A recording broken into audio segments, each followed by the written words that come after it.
Qaribin ya mujibas sa'ilin. Bersyukur kita kepada Allah dengan mengucapkan Alhamdulillahi Rabbil Alamin atas segala nikmat yang masih Allah berikan kepada kita semua, sehingga pada pagi yang barokah ini 1 Ramadan 1443 Hijriah, Allah masih memberikan kita keringanan langkah dari rumah masing-masing menuju masjid yang kita cintai ini dalam rangka salat subuh berjamaah, kemudian kita lanjutkan dengan mendengarkan tausiah. Kata Rasulullah, "Man shalla al-'isha fi jama'ah faka'annama shalla nisfal lail, wa man shalla as-subh fi jama'ah faka'annama shalla kullul lail." Siapa-siapa yang sholat Isya dalam keadaan berjamaah seolah-olah sholat separuh malam, dan siapa-siapa yang sholat subuh secara berjamaah maka pahalanya seolah-olah sholat sepenuh malam, kata Rasulullah SAW. Mudah-mudahan hadirnya kita di masjid ini, di majelis ini, menjadi asbab Allah ampunkan segala dosa-dosa kita, Allah tinggikan derajat kita, Allah kabulkan segala hajat-hajat kita. Yang sedang sakit Allah angkat penyakitnya, yang belum mendapatkan keturunan Allah datangkan keturunan yang soleh dan soleha, dan yang belum dapat jodoh Allah datangkan jodohnya. Amin ya rabbal alamin.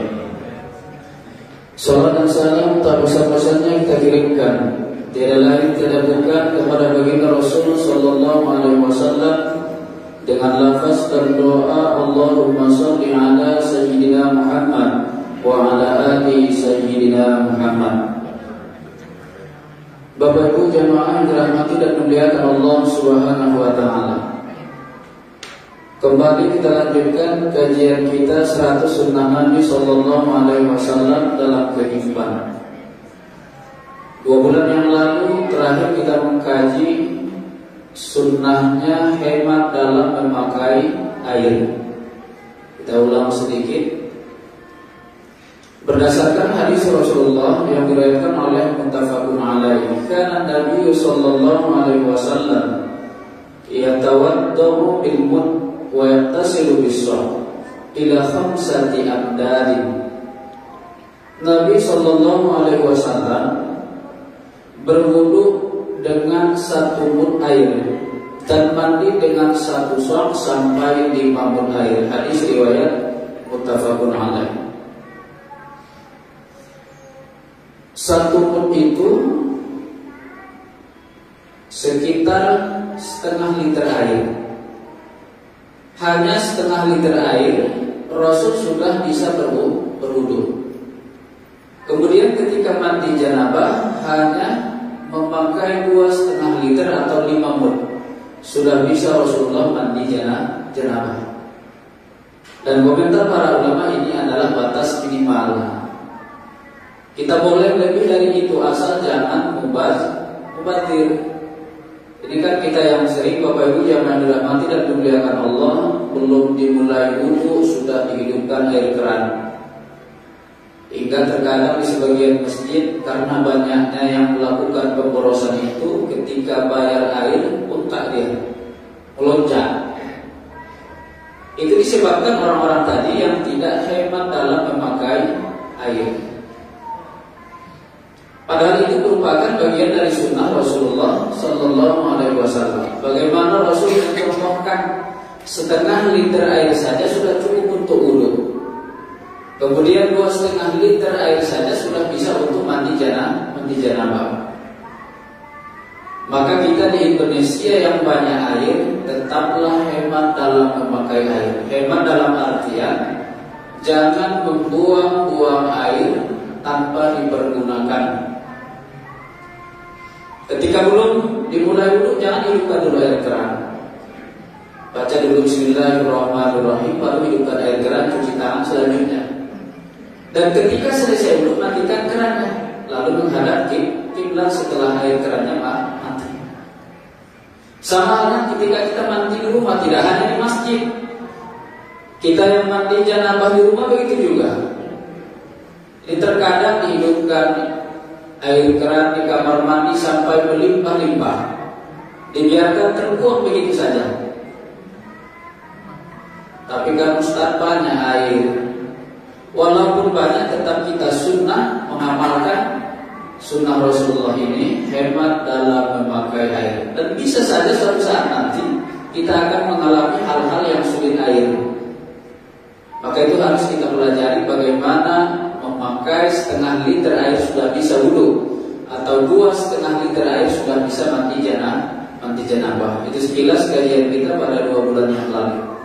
Saya yakin kita semua orang-orang yang mengamalkan sunnah Rasulullah tentunya dengan hemat dalam memakai air.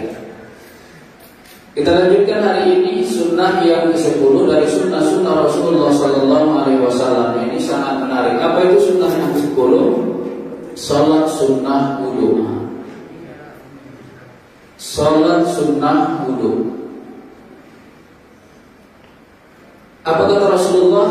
La yatawadda'u rajulun muslimun fayusinul wudu fayusalli salatan illa ghafarallahu lahu ma bainahu wa bainas salati allati taliha. Rawahu Muslim. Tidaklah seorang muslim, kata Rasulullah, berwudu lalu memperbagus wudunya, lalu melakukan salat, melainkan pasti Allah akan mengampuni dosanya antara dia dan sholat sesudahnya. Jadi ini saja sudah luar biasa. Belum kita melakukan sholat fardu, ternyata kalau ini kita amalkan berdasarkan hadis riwayat Muslim ini, Allah sudah ampunkan dosa-dosa kita. Siapa, kata Rasulullah, berwudu dan memperbagus wudunya. Berarti yang dikehendaki di sini adalah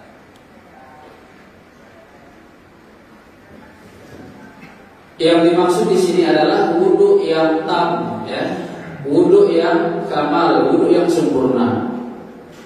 Ada rupanya Ustaz wudu yang tak sempurna, ada. Yang rukun-rukun saja, wudunya memang sah, tapi itu bukan disebut dengan wudu yang sempurna.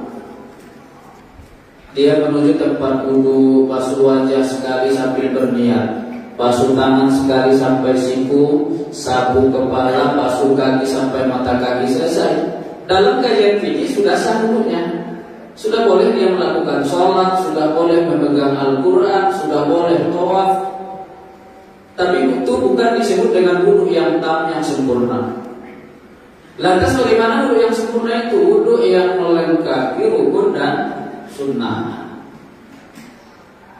Seperti yang sudah pernah kita bahas, kita menuju tempat wudu.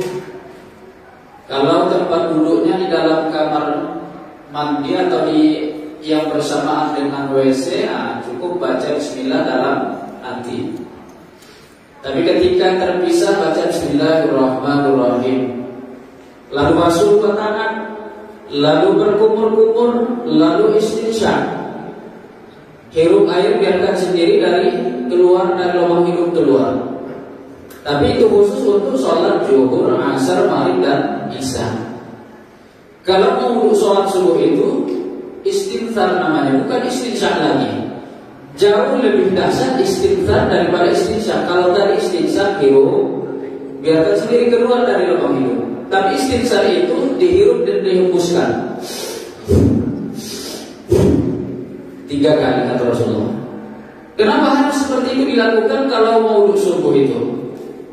Berdasarkan hadis Rasulullah dalam hadis riwayat muttafaqun alaih, "Idza staiqadha minan naum falyastaghfir salasan," kata Rasulullah. "Fa inna syaitan yabitu ala khaysurihi bin naum." Kalau kalian bangun tidur maka istighfarlah 3 kali, karena setan itu bertempat tinggal pada lubang hidung kalian ketika sedang tidur. Maka ini perlu kita melakukannya ketika mau wudu sholat subuh. Atau kalau yang tadi wudu mau tahajud, kalau habis tahajud dia sahur belum batal wudunya kan, sampai sholat subuh. Jadi harus istighfar. Kalau ini tidak kita lakukan, maka yang terjadi apa? setan masih tetap mengambil tempat pada lubang hidung sampai dia tidur, bangun lagi, tidur lagi, bangun lagi, tidur lagi, sih tetap terus setannya. Tapi kalau Ramadan ini jangan khawatir Bu ya. Idza jaa Ramadan futihat abwabul jannah wa ghulliqat abwabun nar wa zulzilatis syayatin, kata Rasulullah. Apabila datang Ramadan, pintu-pintu surga dibuka, pintu neraka ditutup, dan setan-setan dibelenggu. Lalu Ustaz, kenapa masih ada orang tak puasa ketika Ramadan? Masih banyak orang melakukan kemaksiatan ketika Ramadan? Maka itu bukan pengaruh setan, akan tetapi nafsu. Dia terperdaya oleh nafsunya sendiri. Maka kalau Ramadan ini mudah kita melakukan kebaikan, mudah sekali, karena tak ada lagi godaan dan rayuan dari setan, karena mereka semua sudah dibelenggu. Tapi masih banyak orang nanti baru 2 Ramadan sudah KO, 3 Ramadan sudah KO. Kenapa bisa terjadi? Tadi dia tidak bisa mengendalikan hawa nafsunya. Kalau kita baca ayat tentang puasa kan, ya ayyuhalladzina amanu, kata Allah, wahai orang-orang yang beriman, yang Allah panggil berpuasa di Ramadan ini orang-orang beriman. Orang Islam belum tentu beriman, tapi orang beriman sudah pasti Islam. Maka kalau ibu melihat 5 Ramadan nanti ada orang makan seenaknya di siang hari Ramadan, kita tahu dia Islam. Bisa saja Islamnya hanya Islam KTP, belum naik ke derajat iman tadi. Maka kalau kita sudah naik ke derajat iman, maka insya Allah nanti bisa menyelesaikan ibadah selama sebulan penuh. Hingga nanti di akhir Ramadan, inilah yang Allah berikan gelar muttaqun, orang-orang bertakwa. Kalau hari ini 1 Ramadan, biasa masih, kalau Islam KTP itu masih ikut.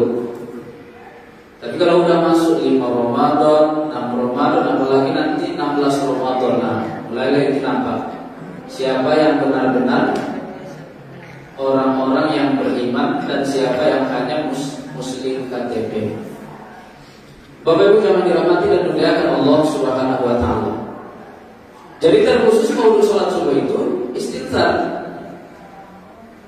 Kemudian baru kita melafalkan niat wudu. Hukumnya sunnah dalam kajian fikih Syafi'i. Nawaitul wudu li-raf'il hadatsil asghari fardhan lillahi ta'ala.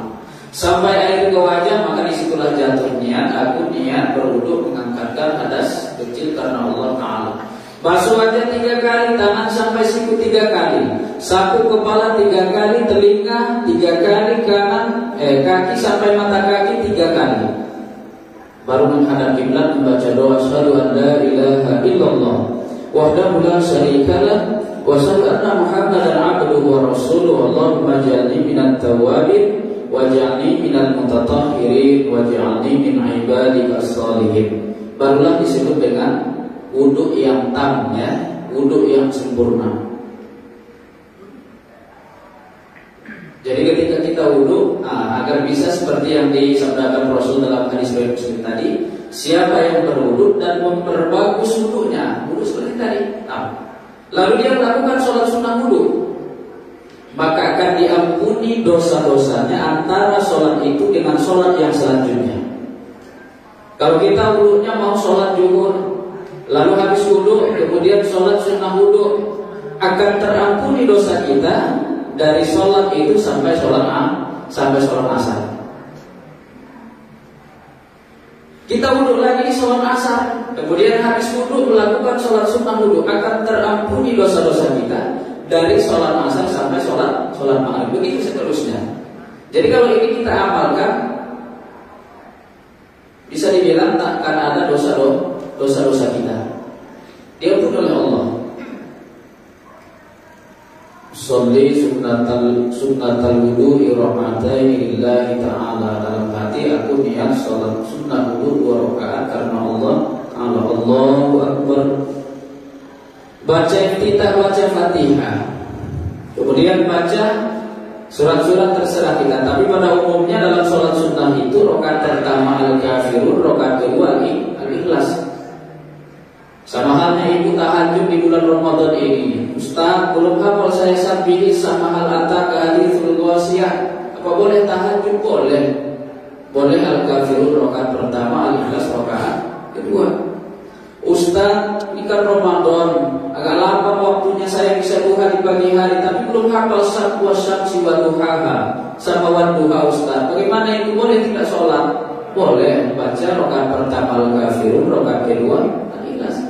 Jadi pada umumnya dalam sholat-sholat sunnah itu rakaat pertama Al-Kafirun, rakaat kedua Al-Ikhlas.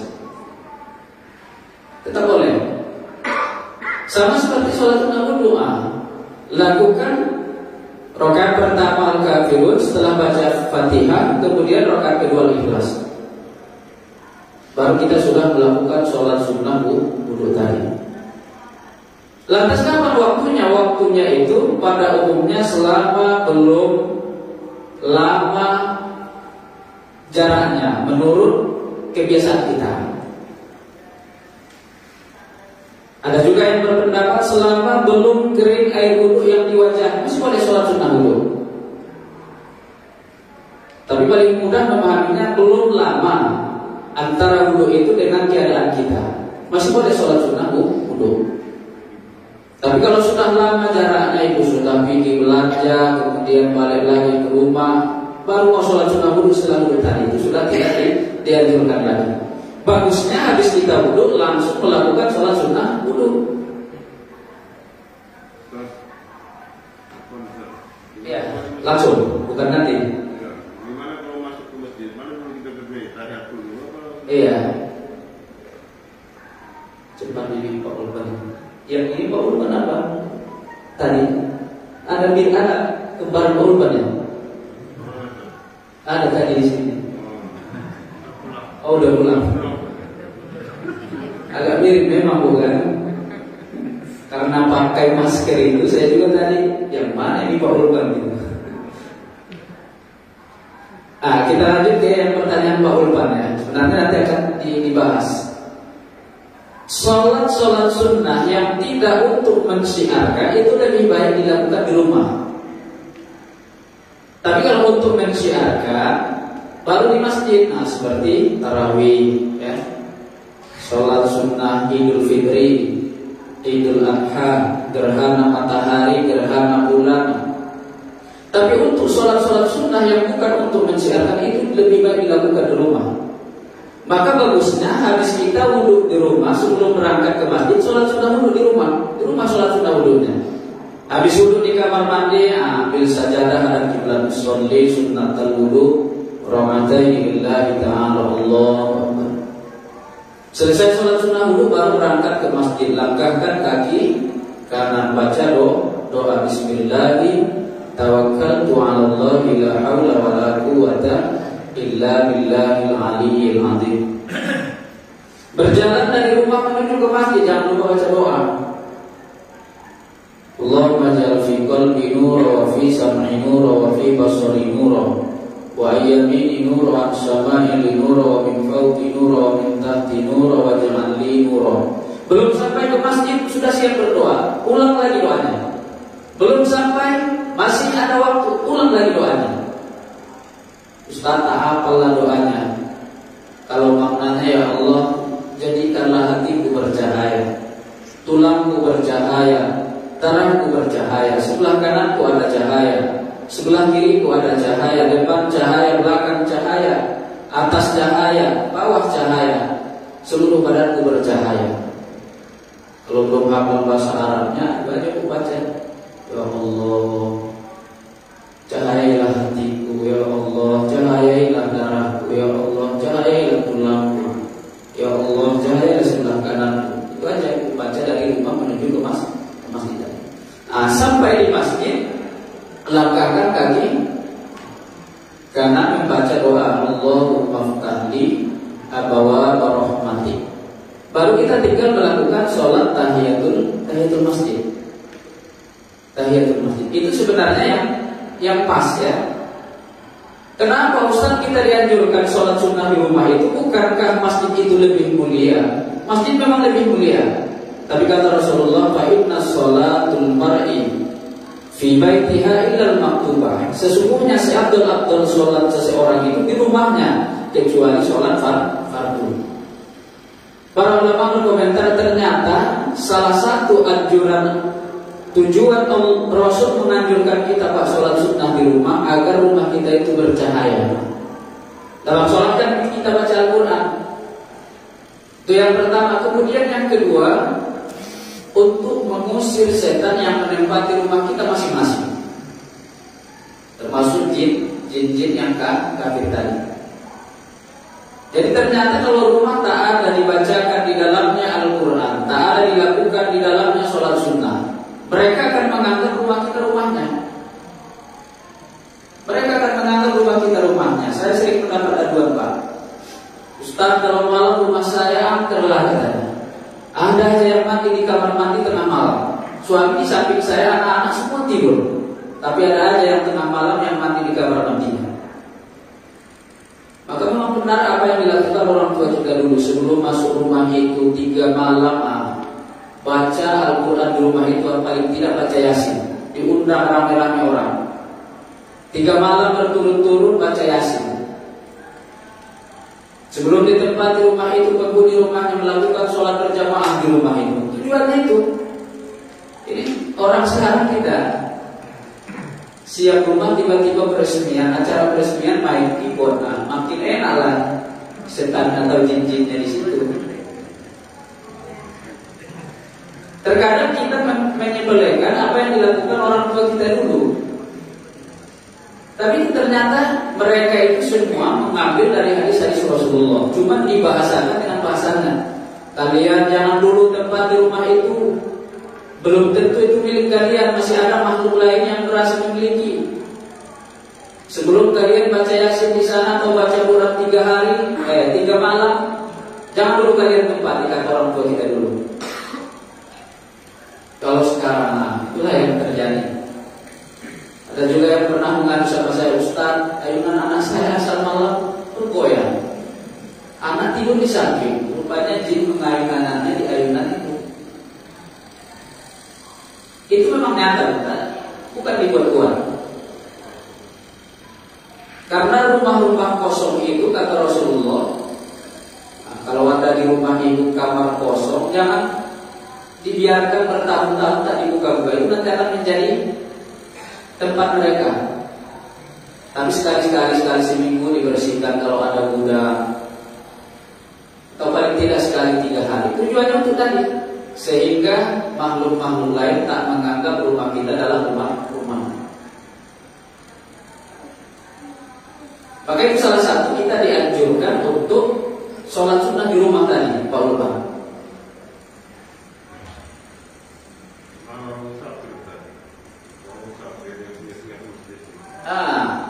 Baru masuk kita yang tadi.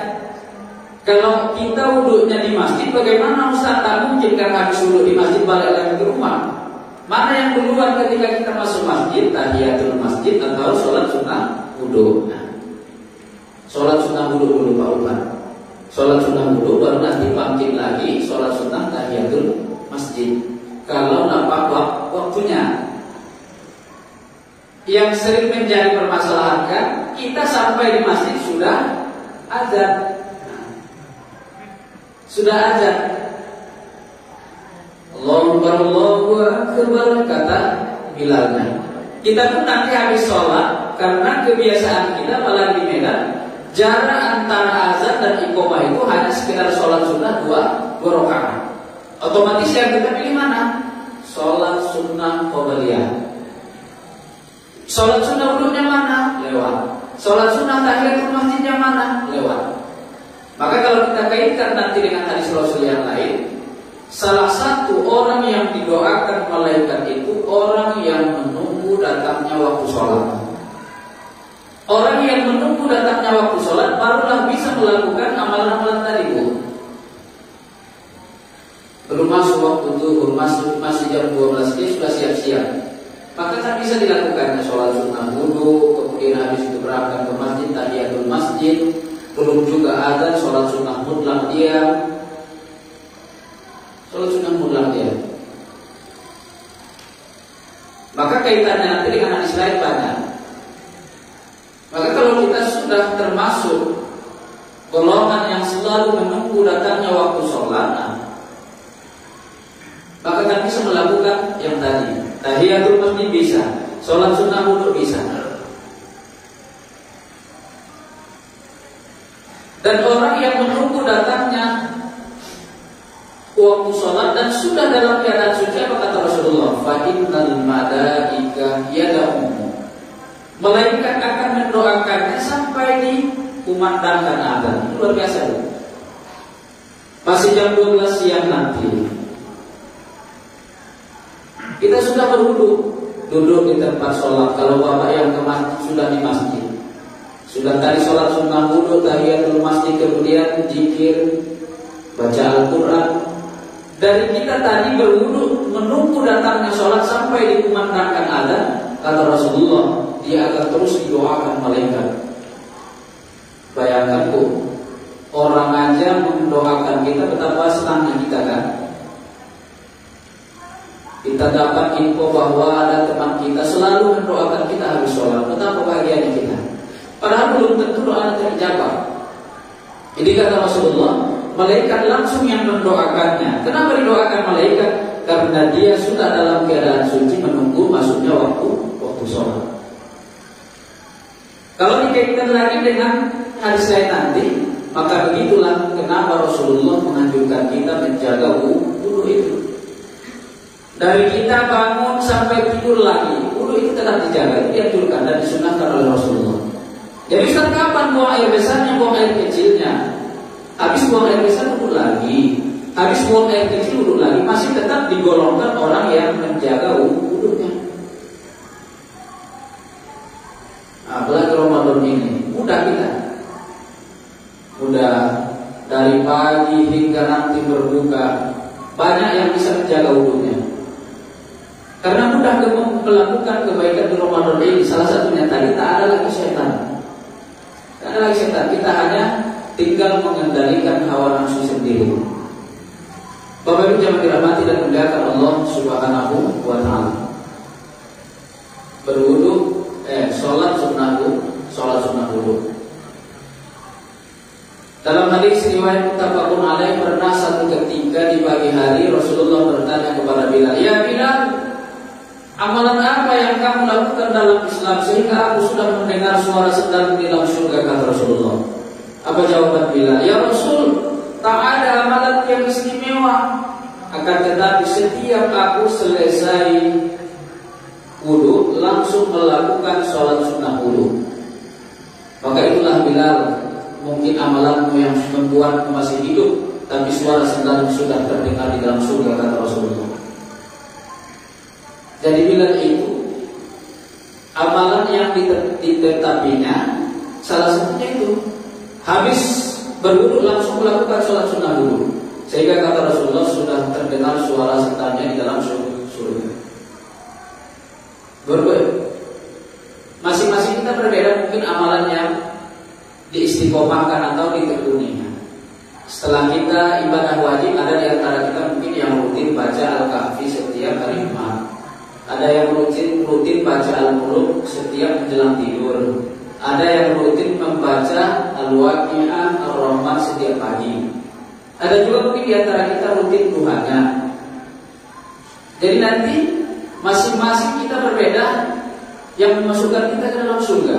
Tapi kan ya, setelah menjalankan kewajiban. Ada yang ahli duha, maka kata Rasulullah nanti dia masuk dari pintu duha. Ada orang yang rajin berpuasa, selain puasa Ramadan, puasa sunnah pun dia rajin, maka nanti dia akan masuk ke dalam surga dari pintu Ar-Rayyan. Jadi tergantung. Maka setelah kita melakukan kewajiban, ada satu amalan yang harus kita tetapi. Terserah itu, mau ahli sedekah. Apalagi Ramadan ini jangan pernah Bapak Ibu lewatkan satu hari pun tanpa mengeluarkan sedekah.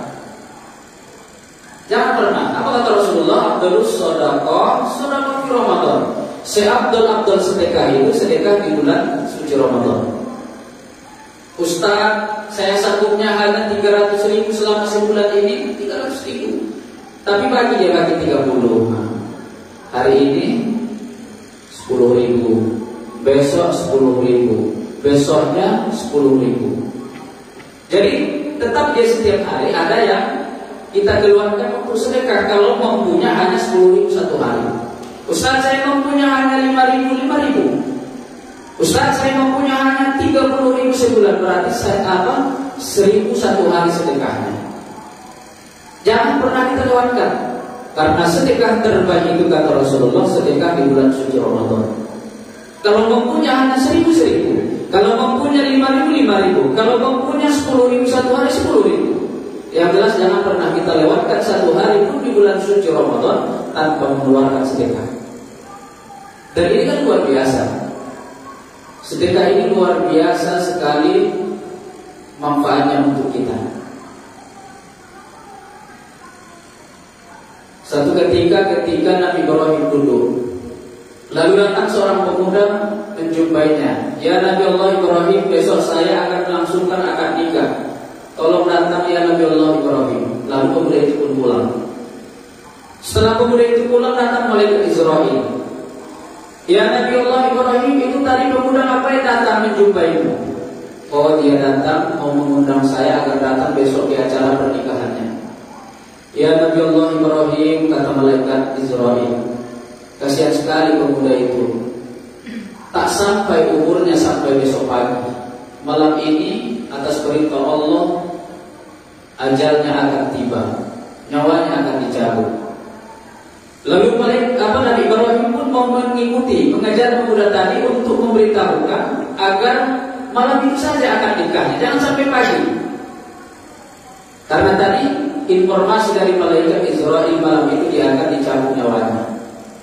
Tapi setelah beberapa langkah Nabi Ibrahim melangkah, ingat dia bahwa kematian itu rahasia Allah. Tak ada yang tahu seorang pun, tak ada yang boleh tahu siapapun. Akhirnya niatnya diurungkannya mengejar pemuda tadi. Ternyata ini pemuda sebelum sampai ke rumahnya, di jalan menjumpai fakir miskin, lalu memberikan sedekah 7 dirham. Setelah itu dia pulang ke rumahnya. Nabi Ibrahim sudah menunggu informasi tentang kematian pemuda itu, tapi sampai pagi tak mati. Lalu Nabi Ibrahim berangkat ke rumahnya dan ingin menyaksikan akad nikahnya. Tetap langsung melakukan akad nikah. Setelah pulang dari akad nikah pemuda tadi, Nabi Ibrahim pun berjumpa kembali dengan malaikat Israil. Ya malaikat Israil, kamu bilang semalam pemuda itu akan dicabut nyawanya, tapi sampai pagi tadi dia masih melakukan akad nikahnya. Apa jawaban malaikat Israil? Ya Nabi Allah Ibrahim, ternyata pemuda itu sebelum sampai ke rumahnya bersedekah 7 dirham. Setiap dirhamnya Allah berikan dia kepanjangan umur 10 tahun, sehingga pemuda itu nanti kata Allah akan dicabut nyawanya di umur 70 tahun. Oh begitu, ternyata rezeki itu bisa sedekah itu bisa memanjangkan umur yang malaikat Israil kata Nabi Ibrahim. Jadi bisa saja kita di sini Bapak Ibu yang dirahmati dan dimuliakan Allah, ada yang sampai umur kita sampai saat ini ya, bisa-bisa karena sedekah kita dahulu. Tapi jangan nanti ibu sedekah biar panjang umur suami, besoknya meninggal suami, saya salahkan. Jangan. Kurang ajar itu Ustaz Jul katanya, dibilangnya sedekah 100.000 panjangkan 10 tahun katanya. Tapi suami saya kok meninggal habis itu katanya. Saya disalahkan. Tapi itu rahasia Allah ya. Tapi yang jelas dari kisah tadi, sedekah bisa memanjangkan umur. Dan sedekah bisa memperluas rezeki kita. Jadi itu sudah janjian Allah, bukan yang bilang manja bil hasanati falahu asyru amsalihah. Siapa yang memberikan satu kebaikan Allah balas 10 kali lipat. Wallahu yudhi'u liman yasha, bahkan bisa Allah lipat gandakan berkali-kali lipat. Saya masih ingat dulu waktu unduh mantu di kampung, kami kan mandailing. Kalau habis acara unduh mantu itu Mungkin Pak Unpad pun udah pengalaman itu kan. Itu nanti yang dituakan semua memberikan nasihat dari jam 9 pagi sampai jam 4 sore. Semua gantian Bu. Bahkan kita mau izin sholat zuhur aja susah. Karena nanti takut yang lain yang dituakan marah. Pas giliran dia kita diam. Salah satu yang saya ingat sampai saat ini nasihatnya apa? Nah, kalian kan sudah berkeluarga.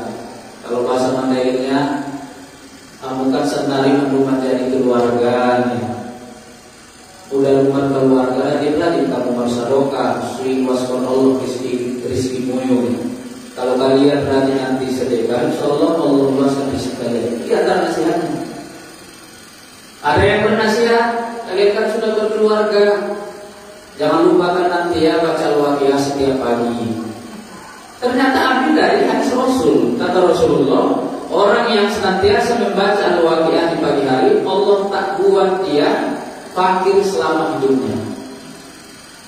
Ada juga yang bernasihat, kalian sudah berkeluarga, nanti jangan kalian tinggal-tinggalkan lagi buaya. Ada juga. Ternyata itu diambil dari hadis Rasulullah. Sekarang kalau ada akan nikah habis sigot taklik, langsung foto-foto main keyboard. Mana ada lagi nasihat pernikahan itu? Tak ada lagi kan? Itu pun sigot taklik habis dibacakannya lupa dia. Istri pun tak mendengarkan. Ditinggal suami dia selama 3 bulan tak diberikan nafkah, tak tahu melakukan apa kan? Karena tadi tak dipahaminya sigot takliknya. Padahal si istri boleh ke pengadilan bayar iuran 10.000 jatuh tak? Kalau suaminya tak memberikan nafkah selama lebih 3 tahun atau 3 bulan. 3 bulan yang baru 3 tahun. Iya, kita tak pengalaman di sini kan. Makanya lupa-lupa. Kok sampai ini tadi ya? Oh ya, tentang sedekah tadi di Ramadan ini, sedekah terbaik. Jangan kita sia-siakan berlalu 1 hari pun tanpa harus mengeluarkan sedekah. Bahkan kisah yang populer kan di zaman Rasulullah, Abdurrahman bin Auf. Di antara sahabat yang paling kaya itu kan Abdurrahman bin Auf. Pernah satu ketika duduk seperti ini berhalaqah. Lalu Rasulullah bersabda, wahai sekalian sahabatku, di antara kita yang berhadir ini yang terakhir nanti masuk surga Abdurrahman bin Auf, kata Rasulullah. Sahabat yang lain angkat tangan, kenapa ya Rasul? Bukankah Abdurrahman bin Auf bagus sholatnya, bagus ibadahnya, bahkan sedekahnya lebih banyak dari kami, karena dia orang yang paling kaya di antara kami, kata para sahabat. Apa kata Rasulullah? Dia terakhir nanti masuk surga karena di antara kita yang paling kaya Abdurrahman bin Auf, dialah nanti yang paling lama hisabnya, kata Rasulullah. Muka Abdurrahman bin Auf pun merah. Langsung pulang ke rumah. Sampai di rumah, Abdurrahman bin Auf mencari cara bagaimana caranya biar jatuh miskin. Itu luar biasa loh. Kebalikan dari kita, kalau kita nanti sampai rumah mikir bagaimana besok dia lebih laris usahanya, sehingga banyak mengumpulkan harta, kalau bisa tak habis 7 turunan.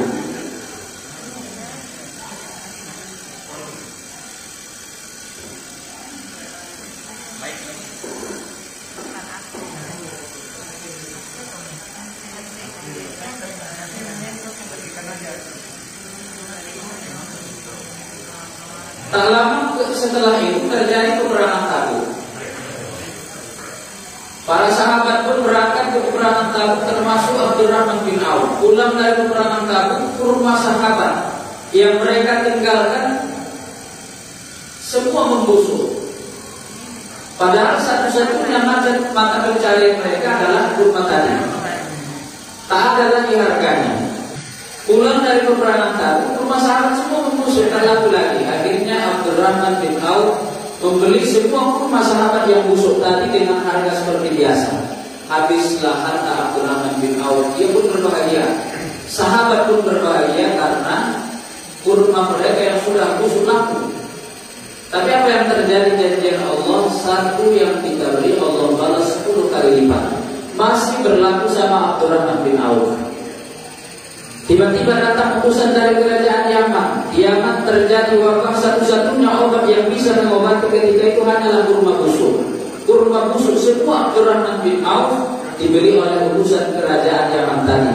Akhirnya Abdurrahman bin Auf kaya kembali karena kurma yang dibelinya dari sahabat diberikan harga 10 kali lipat dari harga yang dibelinya dari para sahabat. Itu janji Allah. Maka kalau ada di antara kita atau saudara kita sulit rezekinya, sulit penghidupannya, maka ajukan aja banyak-banyak sedekah, banyak-banyak memberi. Sedekah itu tajlibur rizq, kata Rasulullah. Sedekah itu menarik datangnya rezeki. Ini kan enggak sedikit saja yang diminta udah marah-marah. Apalagi kita yang laki-laki kan Pak. Kalau Jumat itu lewat kota Impak di dompet ada 100.000, 50.000, 20.000, 10.000, 2.000. 2.000 itu dua, ada yang buruk, ada yang baru. Lewat kota Impak nanti kira-kira mana yang diambil? 100 ya? Kita lihat Pak Ulpan Jumat depan ya.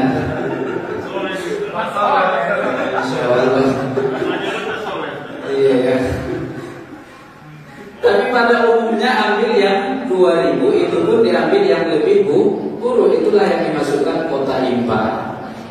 Itu paling banyak dekat rumah saya Bu, Sari Rejo ini.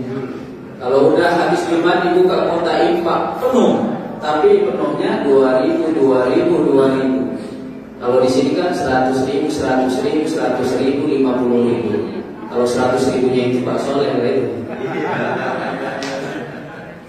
Bapak Ibu yang dirahmati dan dimuliakan Allah Subhanahu wa taala. Ini saja kajian singkat kita pada pagi hari ini. Sudah masuk waktu Isra ya.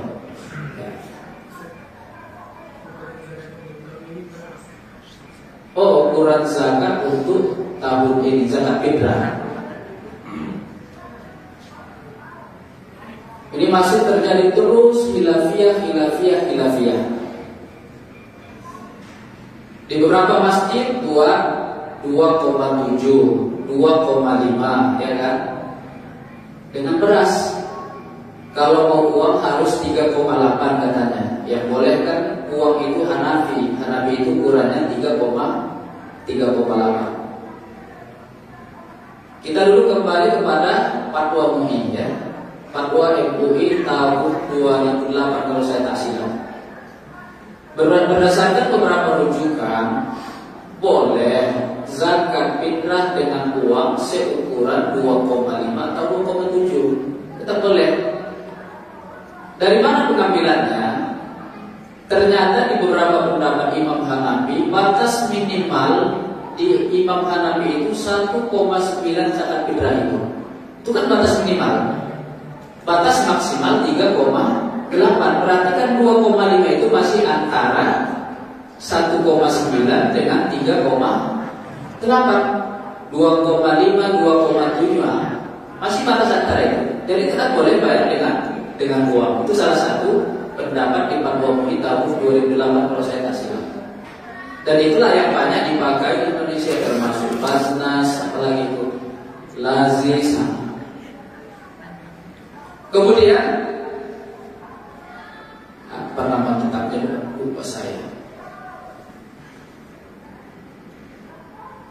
Karena ini di Ramadan paling enak dibahas kan Pak, paling banyak pertanyaan.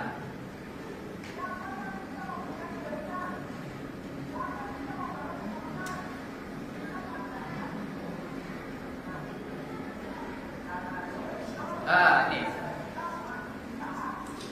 dalam kitab Tabaqat Al-Fuqaha As-Syafi'iyyin, seorang imam imam dari mazhab Syafi'i bernama Imaduddin Abul Fida. Apa kata beliau? Salah satu pandangan beliau apa? Membolehkan membayar zakat fitrah dengan uang. Dia dari imam mazhab Syafi'i, salah satu imam dari mazhab Syafi'i, dan membolehkan membayar, bukan imam Syafi'inya ya, salah satu imam dari mazhab Syafi'i yang bernama Imam Ar-Ruwani mengatakan boleh zakat fitrah dengan uang. Jadi kalau kita ke masjid bayar zakat fitrah dengan uang, itu tak keluar dari mazhab Syafi'i. Yang menjadi permasalahan kan itu sekarang ini. Sholatmu Syafi'i katanya, wuduhmu Syafi'i, ibadahmu semua Syafi'i. Kenapa ketika bayar zakat fitrah ikut Hanafi katanya kan? Maka jawab saja nanti. Zakat fitrah dengan uang itu boleh dari imam, salah satu imam mazhab Syafi'i bernama Imam Ruwani, ya. Ar-Ruwani. Jadi zakat fitrah dengan uang, saya pun baru tahun lalu ini dapat rujukannya. Berarti kita zakat fitrah dengan uang itu tak keluar dari mazhab Syafi'i. Tak keluar dari mazhab Syafi'i. Mau 2,5, 2,7, tak keluar dari mazhab Syafi'i menurut Imam Ruwani tadi. Dan yang kedua tadi, fatwa dari Majelis Ulama tahun 2008. 2,5 atau 2,7 itu pun kita bayar dengan uang, tetap boleh, bukan 3,8, tak 3,8. Karena apa? Karena batas minimal di mazhab Hanafi itu 1,9. Jadi tak salah nanti ambil dari Masjid Muslimin buat 2,7 kali harga berapa beras dia yang dimakan. Sebenarnya kan dari takarannya itu 2,5, tapi ada sebagian yang agak ragu dibuat 2,7, lebih sedikit kan tak masalah. 2,7 aja buat 2,7 kali berapa beras yang dimakannya, sesuai dengan makanan ya. Jangan diambil pula yang paling murah, makanannya mahal diambil yang lebih murah, itu tak boleh. Misalnya 2,7 kali berapa sekarang harga beras? 14 Pak ya. 12, 13, ada kali 12, ada kali 13, ada kali 14, ada kali 15.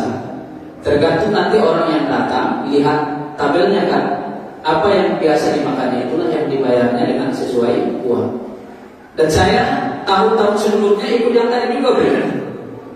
Ikut yang tadi. Kalau saya zakat fitrah bawa beras ke masjid, tapi mulai tahun lalu saya sudah transfer zakat fitrah. Udah transfer berapa orang? Misalnya saya sudah tahun lalu anak saya 3 bersama istri, terjadi 5 kan? 5 kali 2,7 berapa harga berasnya? Itulah yang saya transfer dengan niat inilah zakat fitrah saya dan yang menjadi tabungan saya. Jadi boleh transfer zakat fitrah. Sekarang sudah digital, cocok juga itu nanti BKR buat kan? Berapa nomor rekeningnya bisa. Jadi nanti ikut di rumah, saya mau zakat fitrah lah ke BKR masjid apa, ambil zakat Masjid Muslimin, tinggal transfer dari rumah boleh dan itu sah. Ya. Jadi pengurus ini agak bingung, masing-masing ustaz kasih pandangan yang berbeda. Jadi kami sebagai pengurus, mana yang mau kami ambil suaranya? Amannya kalau saya MUI itulah Pak tadi. Nanti saya cek dulu Pak, masih ada simpan filenya fatwa Majelis Ulama itu. Nanti saya kirim ke Pak Umar tentang yang tadi boleh dengan uang, boleh dengan beras seukuran 2,7 ya. Tapi di situ saya ingat 2,5 zakat fitrah. 2,5 Pak ya fatwa itu. Saya rasa itu lebih aman ya, ikut fatwa MUI tadi kan. Siapapun nanti yang membantah, kasih aja dia filenya, baca aja bilang. Dan kami pun di sini Masjid Silaturahim Jalan Cinta Karya itu yang kami ambil. Itu yang kami ambil. Kalau mau uang 2,7 kali berapa? Ada juga 2,5 tadi pilihannya kan. Kalau mau dia beras silahkan. Ada lagi yang belum jelas Pak Umar tentang zakat fitrah. Ya. Dalam zakat fitrah sebenarnya tak perlu apa, Pak. Dia hanya niat, ya. Niat itu kan dari hati. Sambil ucapkan boleh. Kalau dia tunaikan, kita datang ke masjid kan bisa langsung ucapkan. Ya, biasa kan ada yang menerima itu sebenarnya biar lebih mantap aja itu ambilnya kan. Jadi kalau dia transfer cukup dalam hati atau dilepaskan ya. ya Allah inilah jaga pikiran saya dan yang menjadi tanggungan saya. Udah, klik dia berapa, ketik dia berapa, kirim, sudah saja pikirannya. Apalagi zaman digital ini, Masjid Muslimin JST ini harus menyediakan itu kan. Kalau bisa pakai scan itu ya, itu juga bisa. Cari nanti jamaah yang bisa IT kan, bisa IT, suruh buat. Ada lagi Bapak Ibu jamaah dirahmati dan dimuliakan Allah, sebelum kita tutup doa.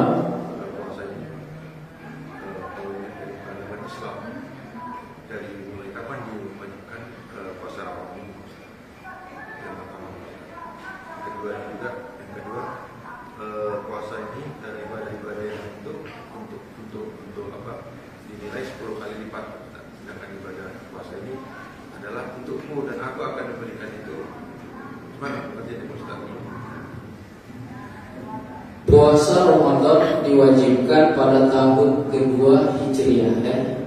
Semasa Rasul di Makkah tak ada puasa.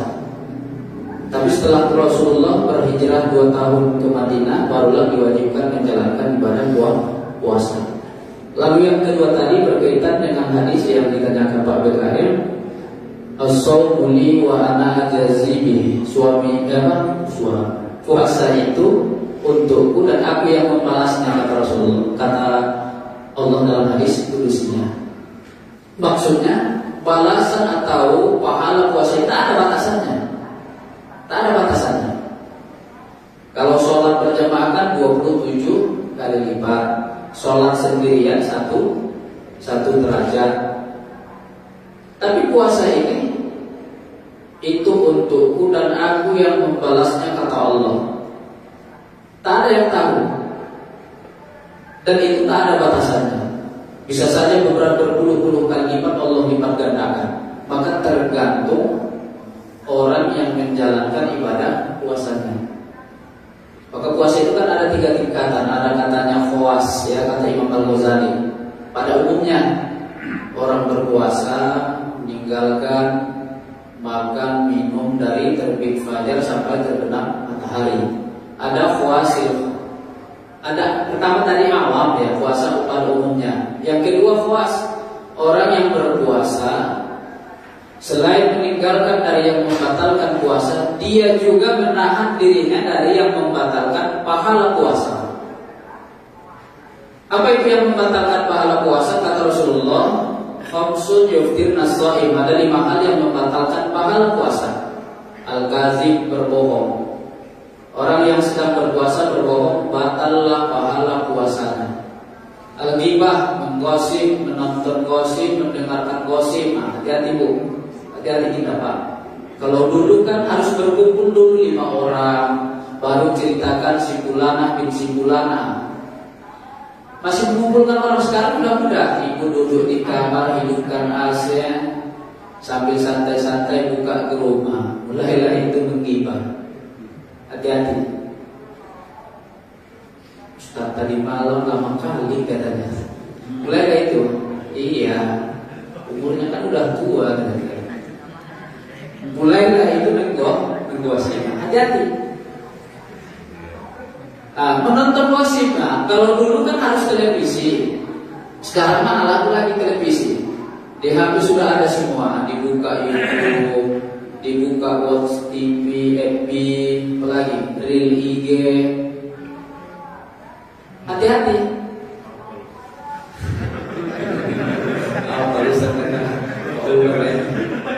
Kalau ketinggalan kita Pak Ulpana,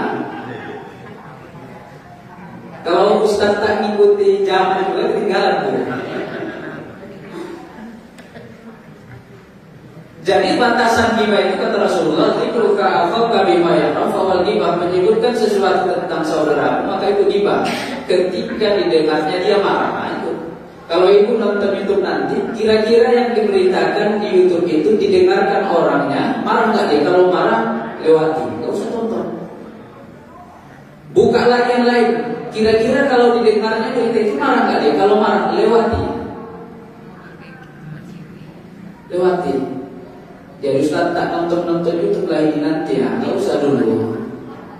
Buka aja, Al-Qur'annya yang di HP, baca Al-Qur'annya. Kita Ramadan bulan diturunkan Al-Quran minimal 1 kali khatam lah. Kalau nggak 1 kali khatam berarti 1 juz 1 hari. 1 juz 1 hari. Hari ini mulailah 1 juz, pulang dari sini nanti aku baca 2 lembar. Habis sholat zuhur nanti 2 lembar. Habis sholat asar 2 lembar. Habis tarawih nanti malam 2 lembar. Sudah 1 juz, karena Al-Quran standar kan biasa 8 lembar. Udah 1 juz. Jangan seperti tengah rumah saya Ramadan lalu, saya tanya udah berapa juz mau baca Al-Qurannya. Allah, Ustaz baru 3 juz. Itu pun Ustaz juz mangga, juz ini, juz pokat. Jangan Bu. Imam Malik di luar bulan suci Ramadan luar biasa mengajarkan kitab hadisnya yang bernama Muwatta Imam Malik. Pernah satu ketika Imam Malik mengajarkan hadis, kakinya digigit kalajengking Bu. Dibiarkannya saja dan ditahannya rasa sakitnya sampai dia terus mengajarkan hadis. Selesai kajian hadis, Imam Malik langsung pingsan. Murid-muridnya bertanya, ya Imam, kenapa tadi ketika mengajarkan hadis tak kamu beritahukan bahwa kakimu digigit kalajengking? Kita kan bisa berhentikan kajian hadis. Apa jawaban Imam Malik? Saya tidak ingin memberhentikan kajian hadis karena kecintaan saya kepada Rasulullah SAW. Tapi itu ternyata dilakukan Imam Malik di luar bulan suci Ramadan. Masuk bulan suci Ramadan, Imam Malik memberhentikan sementara kajian hadisnya dan dia fokus membaca Al-Quran. Wa kana Malikun yahtimul Quran 30 marrah fi Ramadan. Imam Malik itu menghatamkan Al-Quran 30 kali selama bulan suci Ramadan. 1 hari 1 kali hatam. Lebih dasar lagi muridnya Imam Syafi'i, wa kana Syafi'i yahtimul Quran 60 marrah fi Ramadan. Imam Syafi'i menghatamkan Al-Quran 60 kali selama bulan suci Ramadan. 1 hari 2 kali khatam. Maka Ustaz Indra jangan ngaku-ngaku pengikut Syafi'i kalau baca Qurannya hanya 1 juz selama Ramadan atau 1 ayat. Maka buat perencanaan ya. Saya memang tahun lalu saya buat itu seperti roster anak SD. Ramadan 1 juz 1. Kalau sudah dibaca checklist. Ramadan 2 juz 2 ini checklist. Ustaz. Iya. Kalau di Ramadan ini biasanya kan kalau kita baca Quran kan kita suka tadaburnya juga kita baca. Artinya selain kita baca Quran kita lihat artinya apa. Nah di Ramadan ini mana kita keluarkan, kita tak usah mentadaburkan tapi mengejar juznya selesai. 1 Ramadan ini kita bisa dirapat berapa juz. Mana yang lebih baik? Karena kalau kita sekalian mentadaburkan agak lebih lama. Yang pertama yang lebih bagus, bacaannya banyak, tadaburnya juga jalan. Itu ya. Itu yang lebih bagus. Kemudian yang kedua, bacaannya pun seberapa, tadaburnya pun seberapa. Yang tak bagus itu tak baca Quran dan tadabur Al-Quran. Bagus itu Bu, nanti sekali-sekali yang ada kajian subuh hari Minggu aja kan di sini kan. Habis sholat subuh panggil suami, Bang bacakan dulu tafsir ini. Ini kan tafsir. Jadi anak semua di situ mendengarkan. Kalau lebih bagusnya lagi panggil Ustaz. Ada Ustaz Indra tuh. Mulai besok dipanggil, dibacakan ayatnya, ditafsirkan, baru dijelaskan Ustaz Indra. Itu lebih bagus lagi. Kalau Ustaz Indra saya siap.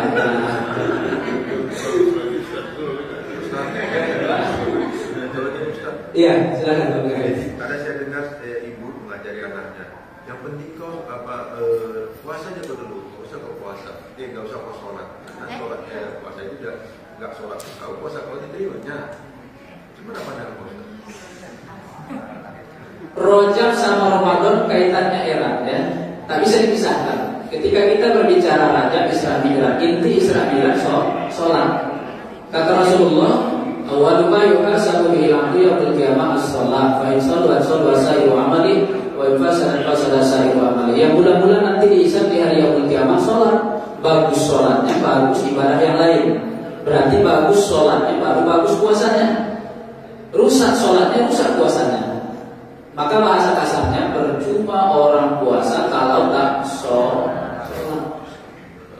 Maka ini tugas kita Bapak Ibu semua. Sampaikan nanti ke anak-anak, kalau puasa itu sholat sholat biar puasanya tak sia-sia. Kalau suami tak di sini, sampai di rumah sampaikan nanti, Bu, Pak, kalau puasa itu sholat biar puasanya tak sia-sia. Kalau istrinya tak di sini, sampaikan nanti Pak ke rumah, Bu, kalau puasa itu sholat biar puasanya tak sia-sia. Jadi orang yang berpuasa tak sholat, masuk golongan tadi, Pak. Kam min shaim laisa lahu min siyamihi illa al-jum' wal atas, kata Rasulullah. Banyak orang puasa tapi tak mendapatkan pahala puasa kecuali lapar dan haus saja. Maka jangan sampai terjadi ke keluarga kita. Ada di antara keluarga kita sahur bersama, buka bersama, tapi dia hanya menahan makan dan minum. Sholatnya kecolongan semua. Jangan sampai ada. Sedih kita melihatnya, kita sama-sama sahur, sama-sama berbuka, tapi kita mendapatkan puasa yang pahala puasa yang tidak terhingga, sementara dia hanya dapat lapar dan haus. Ada lagi Bapak Ibu? Pas ya.